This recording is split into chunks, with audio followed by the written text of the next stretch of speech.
Assalamualaikum warahmatullahi wabarakatuh. Pada kesempatan kali ini, kami dari kelompok 6 akan menjelaskan materi tentang sistem metabolisme protein, karbohidrat, dan lemak pada ikan. Sebelum itu, izinkan kami untuk memperkenalkan diri masing-masing. Perkenalkan, nama saya Faiza Zahra Husna Humaira. Saya Kesyanita Salsabila. Saya Adelia Sulistyo. Oke, selanjutnya kami akan menjelaskan materinya. Sebelum itu, eh, kami membagi menjadi sub pembahasan. Yang pertama adalah apa itu metabolisme dan fungsinya bagi ikan. Yang kedua ada metabolisme protein pada ikan. Yang ketiga ada metabolisme karbohidrat pada ikan. Dan yang terakhir ada metabolisme lemak pada ikan. Next.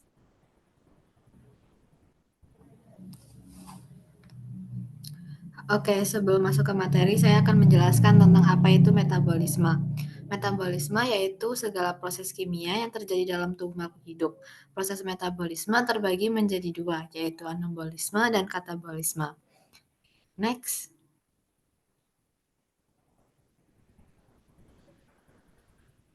Metabolisme dibagi menjadi dua, yaitu anabolisme dan katabolisme. Anabolisme adalah proses sintetis molekul kimia kecil menjadi besar yang membutuhkan energi atau ATP. Yang kedua, katabolisme. Katabolisme adalah proses penguraian molekul besar menjadi molekul kecil yang melepaskan energi atau ATP. Oke, kemudian yang selanjutnya ada fungsi metabolisme. Apa sih fungsinya metabolisme bagi ikan? Yang pertama adalah untuk memperoleh energi kimiawi dari degradasi sehari makanan yang kaya energi dari lingkungan atau dari energi cadangan dalam tubuh ikan. Yang kedua, untuk menggabungkan zat pembangun menjadi protein, asam nukleat, lipid polisakarida, dan komponen sel lainnya. Yang ketiga, untuk mempertahankan struktur dan fungsi jaringan tubuh agar tetap hidup. Dan yang terakhir adalah untuk menentukan kebutuhan energi, konsumsi oksigen, dan pengaruh pakan terhadap pertumbuhan, pertahanan, dan reproduksi. Next.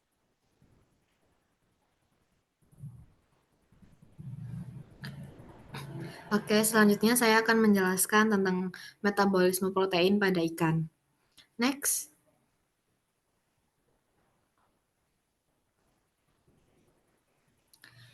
Metabolisme protein pada ikan merupakan komponen penting atau komponen utama sel hewan atau manusia. Oleh karena itu, sel protein membentuk tubuh, maka protein yang terdapat dalam makanan berfungsi sebagai zat utama dalam pembentukan dan pertumbuhan tubuh. Next.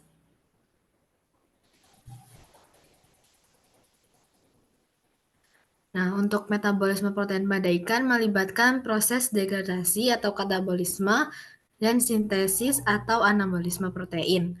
Katabolisme protein pada ikan menguraikan asam amino menjadi senyawa lain seperti gluconeogenesis dan energi sisa yang dapat diekstraksi seperti urin dan branchikal energi. Anabolisme protein melibatkan proses sintesis dari asam amino menjadi komponen penting seperti protein dan asam nukleat. Next.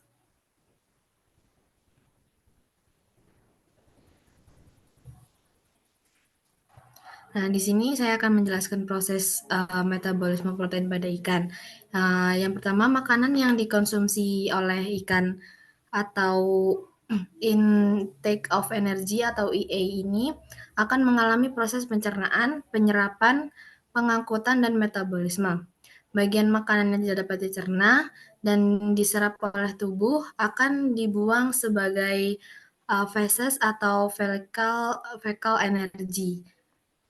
Sedangkan zat makanan yang diserap atau digestible energy setelah diangkut menuju organ, sebagian akan mengalami proses metabolisme atau metabolis energi yang terdiri dari proses katabolisme dan anabolisme itu tadi.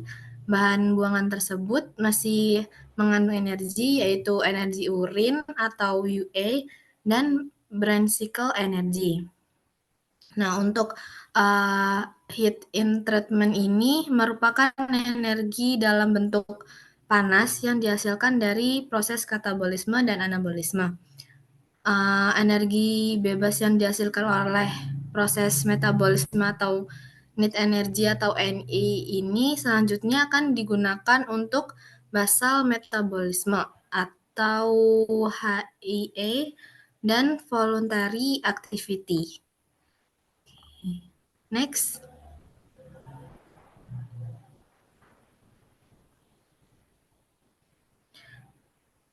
Proses metabolisme protein pada ikan tergantung pada beberapa faktor ya, seperti suhu, oksigen yang dikonsumsi, dan kandungan protein dalam pakan ikan tersebut.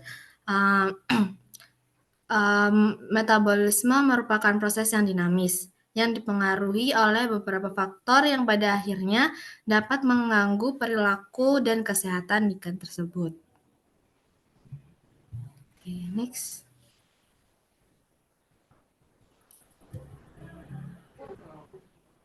Yang selanjutnya yaitu metabolisme karbohidrat. Jadi metabolisme karbohidrat merupakan proses metabolisme yang dimulai dengan pencernaan amilum dalam usus halus. Hasil pencernaan berupa monosakarida yang diserap oleh usus halus. Di dalam tubuh ikan, karbohidrat dapat dibentuk dari beberapa asam amino dan sebagian dari gliserol lemak. Akan tetapi, sebagian besar karbohidrat diperoleh dari bahan makanan yang dikonsumsi sehari-hari, terutama sumber bahan makanan yang berasal dari tumbuh-tumbuhan. Next. Jadi siklus asam trikarbosilat memainkan peranan penting dalam pusat metabolisme ini. Glukosa dapat diubah menjadi lipid untuk disimpan ketika pasokan karbohidrat makanan cukup atau berlebihan. Pencernaan dalam usus, di usus halus, maltosa, glukosa, dan laktosa yang berasal dari makanan maupun dari hasil penguraian karbohidrat kompleks akan diubah menjadi monosakarida dengan bentuk enzim-enzim yang terdapat di usus halus. Dan semua jenis karbohidrat terserap dalam bentuk monosakarida atau proses penyerapan ini terjadi di usus halus. Next.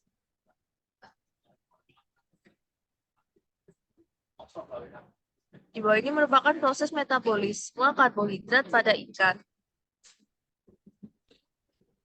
Next.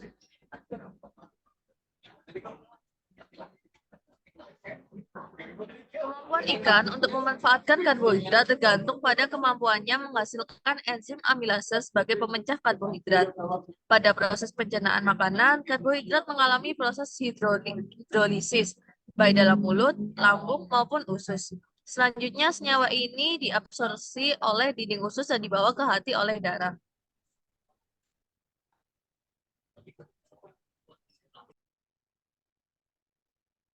Oke, yang selanjutnya ada metabolisme lemak. Ikan mengandung asam lemak tak jenuh atau asam lemak non-esensial jamak yang baik bagi manusia, terutama ikan yang berasal dari laut. Asam lemak tersebut adalah very long chain polyunsaturated fatty acid atau VLC PUFA. Contohnya adalah eicosapentaenoic acid atau EPA dan docosahexaenoic acid atau DHA. DHA sendiri sangat berhubungan dengan fungsi kognitif manusia. Sedangkan EPA dan stearidonic acid dianggap efektif dalam mengatasi kondisi pembengkakan tertentu pada manusia. Kandungan asam lemak suatu ikan cenderung mencerminkan konsumsi asupan ikan tersebut.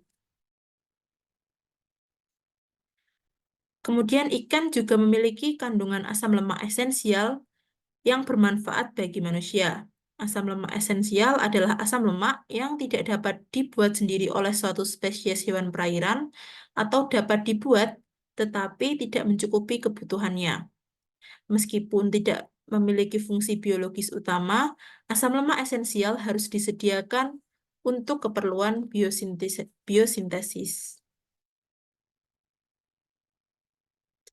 Baik, setelah ini saya akan menyimpulkan dari materi yang kami buat. Metabolisme adalah istilah yang digunakan untuk menggambarkan reaksi total suatu zat untuk menghasilkan energi dengan mengubahnya menjadi energi. Metabolisme pada ikan melibatkan proses degradasi atau katabolisme dan sintesis atau anabolisme yang dipengaruhi oleh beberapa faktor seperti suhu, konsumsi oksigen, dan kandungan protein yang ada di dalam pakan ikan tersebut. Metabolisme pada ikan juga ada berbagai macam seperti metabolisme protein, metabolisme karbohidrat, dan metabolisme lemak. Fungsi dari metabolisme itu sendiri yaitu untuk memperoleh energi kimiawi dari degradasi sari makanan, untuk mempertahankan struktur dan fungsi jaringan tubuh agar tetap hidup, serta untuk menentukan kebutuhan energi, konsumsi oksigen, dan pengaruh pakan terhadap pertumbuhan, pertahanan, dan reproduksi. Sekian materi yang dapat kami sampaikan. Semoga bermanfaat dan mohon maaf atas segala kekurangannya. Wassalamualaikum warahmatullahi wabarakatuh.